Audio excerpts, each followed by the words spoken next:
Assalamualaikum warahmatullahi wabarakatuh. Halo teman-teman semua, apa kabar? Semoga teman-teman dalam keadaan sehat selalu ya, amin. Bertemu lagi dengan saya, Yulianti Fadila, seorang mahasiswi dari Universitas Pancasakti Bekasi dan berasal dari Prodi Akuntansi dengan NIM 29021500050. Dan pada video kali ini, saya akan menjelaskan materi tentang menganalisis kasus audit. Dan kebetulan pada materi ini saya akan membawakan kasus Enron. Untuk lebih jelasnya, harap simak video ini sampai habis. Terima kasih. Pertama-tama, kita harus mengetahui dulu profesi dari akuntan publik. Akuntan publik yaitu suatu profesi yang memberikan jasa sebagai profesional yang telah memiliki izin negara untuk melakukan praktik sebagai akuntan swasta yang bekerja secara independen. Ketentuan ini telah diatur dalam Undang-Undang Nomor 5 Tahun 2011 tentang akuntan publik dan juga Permen ke Nomor 17/PMK 01/2008 mengenai jasa akuntan publik. Tugas akuntan publik sendiri meliputi analisis laporan keuangan, audit laporan keuangan, audit pajak, dan sebagainya. Sebuah perusahaan melakukan pemeriksaan secara rutin tentang laporan keuangan sehingga laporan tersebut menjadi wajar, handal, dan memiliki daya guna yang maksimal. Kebutuhan akan jasa akuntan publik. Biasanya pihak manajemen maupun perusahaan akan membutuhkan jasa akuntan publik nih teman-teman. Kenapa? Karena akuntan publik berperan sebagai pihak yang menengahi perbedaan kepentingan antara manajemen dan pemilik perusahaan. Manajemen perusahaan memiliki kewajiban untuk menyajikan laporan keuangan perusahaan untuk menggambarkan kinerja perusahaan. Laporan keuangan yang disusun oleh manajemen perusahaan berpotensi dipengaruhi oleh kepentingan pribadi, sementara pihak di luar entitas membutuhkan informasi keuangan yang dapat diandalkan.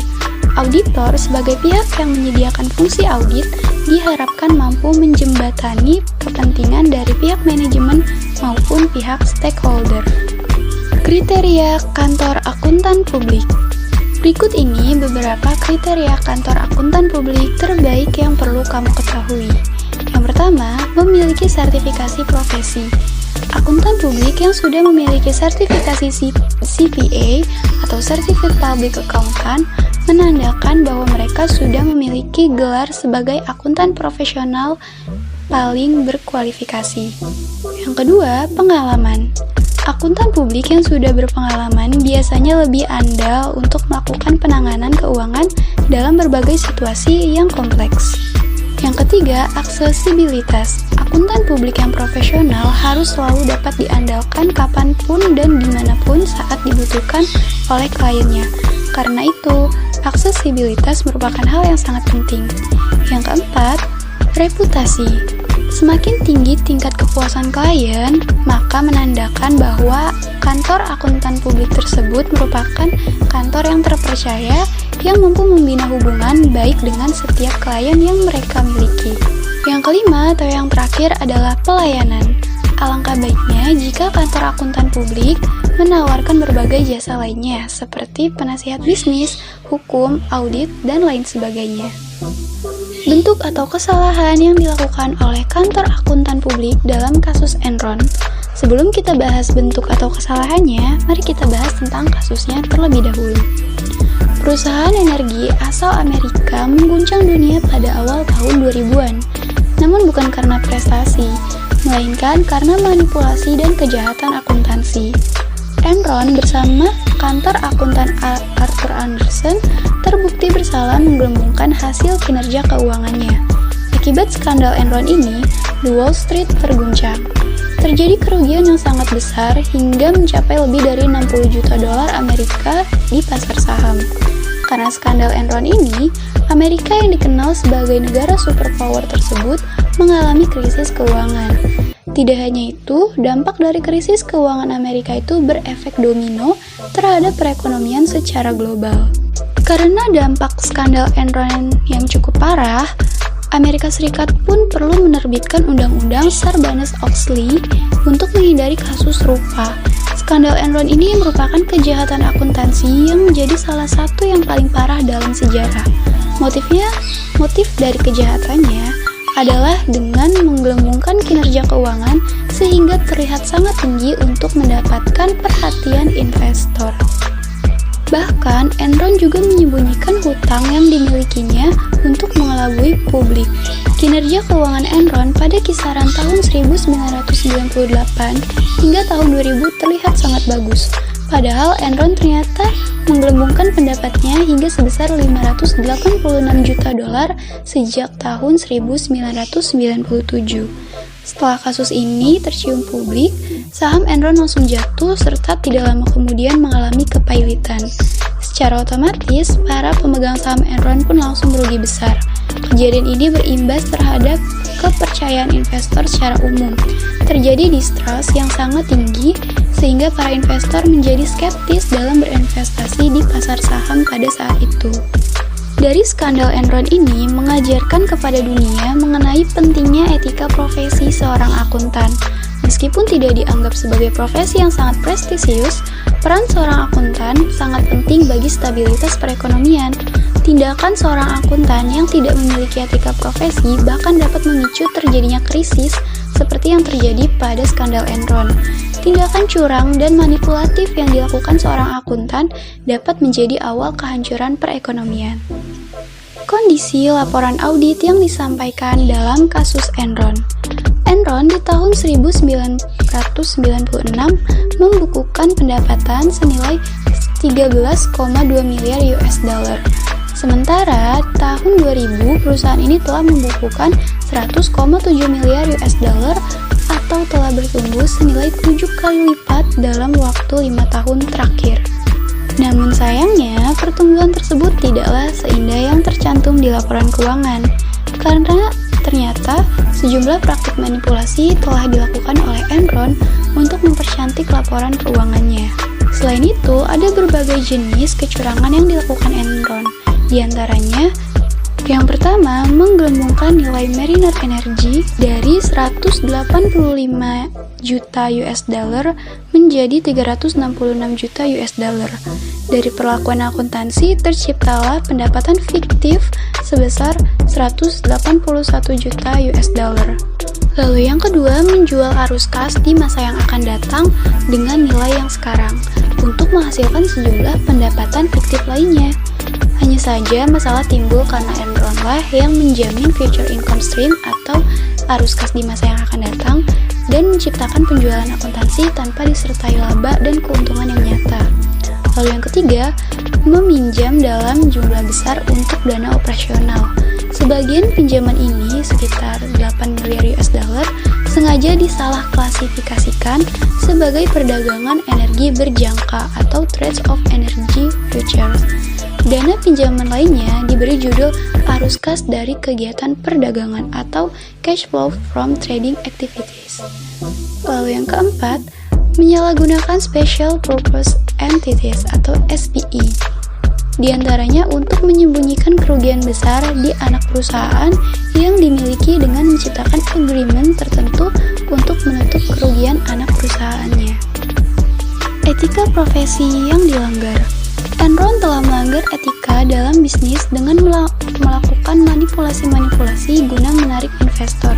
Sedangkan Arthur Andersen yang bertindak sebagai auditor pun telah melanggar etika profesinya sebagai seorang akuntan.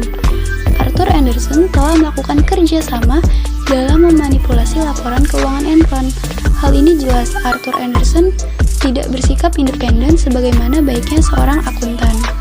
Dalam kasus ini, kantor akuntan publik yang seharusnya bisa bersikap menjunjung tinggi independensi dan profesionalisme tidak dilakukan oleh kantor akuntan publik Arthur Andersen. Karena perbuatan mereka inilah, kedua-duanya telah menuai kehancuran di mana Enron bangkrut dengan meninggalkan hutang miliaran dolar, sementara kantor akuntan publik Arthur Andersen sendiri kehilangan keindependensiannya dan kepercayaan dari masyarakat terhadap kantor tersebut, dan dapat juga berdampak pada karyawan yang bekerja di kantor tersebut, di mana mereka menjadi sulit untuk mendapatkan pekerjaan akibat kasus ini. Di mana pentingnya peran profesi akuntan, khususnya akuntan publik di pasar modal, guna melindungi kepentingan publik. Tantangan akuntan publik yakni menjaga kualitas dan kepercayaan yang diberikan oleh masyarakat dalam memberikan informasi mengenai kondisi keuangan suatu perusahaan. Tujuan dan tanggung jawab audit. Pengauditan pada laporan keuangan bertujuan untuk memberikan suatu opini atas laporan keuangan, seperti apakah laporan keuangan tersebut sudah wajar atau tidak, dan juga laporan posisi keuangan arus kas apakah sudah sesuai atau belum dengan prinsip akuntansi yang berlaku di Indonesia. Tanggung jawab audit. Auditor bertanggung jawab untuk memeriksa atau menjalankan audit agar mendapatkan informasi apakah laporan keuangan telah bebas dari kesalahan saji atau bahkan kecurangan. Di antaranya ada tanggung jawab auditor, yaitu yang pertama, salah saji material versus tidak material. Dianggap sebagai material apabila kesalahan-kesalahan tersebut belum dikoreksi. Auditor bertanggung jawab untuk mendapatkan keyakinan yang memadai bahwa batas materialistis telah terpenuhi. Yang kedua, keyakinan yang memadai. Dalam standar audit, keyakinan yang memadai sebagai tingkat yang tinggi. Tapi, sebuah laporan keuangan tidak dapat dipastikan telah bebas dari salah saji material, karena sebagian bahan audit merupakan sebagian dari sampel populasi. Penyajian akuntansi berisi estimasi yang kompleks dan sangat sulit seorang auditor mendeteksi adanya kesalahan saji dalam sebuah laporan keuangan. Kesalahan versus kecurangan. Kesalahan adalah salah saji dalam sebuah laporan keuangan yang tidak disengaja, namun kecurangan adalah salah saji yang disengaja. Selanjutnya, skeptis profesional. Dalam pengauditan harus dilakukan secara skeptis profesional, yaitu sikap kritis dalam penilaian atas bahan bukti dalam audit. Selanjutnya, tanggung jawab auditor dalam mendeteksi kesalahan saji. Auditor bertanggung jawab atas kesalahan yang tidak disengaja dalam kesalahan-kesalahan perhitungan, kealpaan, kesalahpahaman, dan kesalahan penerapan standar akuntansi. Selanjutnya, tanggung jawab auditor dalam mendeteksi kecurangan material. Auditor harus mampu mendapat keyakinan bahwa laporan keuangan telah bebas dari salah saji material. Memang sangat sulit mengingat manajemen dan karyawan terlibat dalam kecurangan dan bertindak menutup-nutupi hal tersebut. Kecurangan meliputi kecurangan dalam pelaporan atau penyalahgunaan aset. Lalu yang terakhir, tanggung jawab auditor untuk membongkar tindakan ilegal. Tindakan ilegal adalah sebuah pelanggaran hukum. Dua contoh tindakan ilegal adalah pelanggaran terhadap peraturan perpajakan dan perlindungan lingkungan.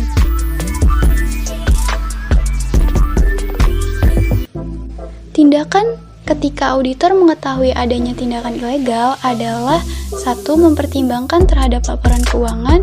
Yang kedua, mempertimbangkan dampak dari tindakan ini terhadap hubungan kantor akuntan publik dengan manajemen.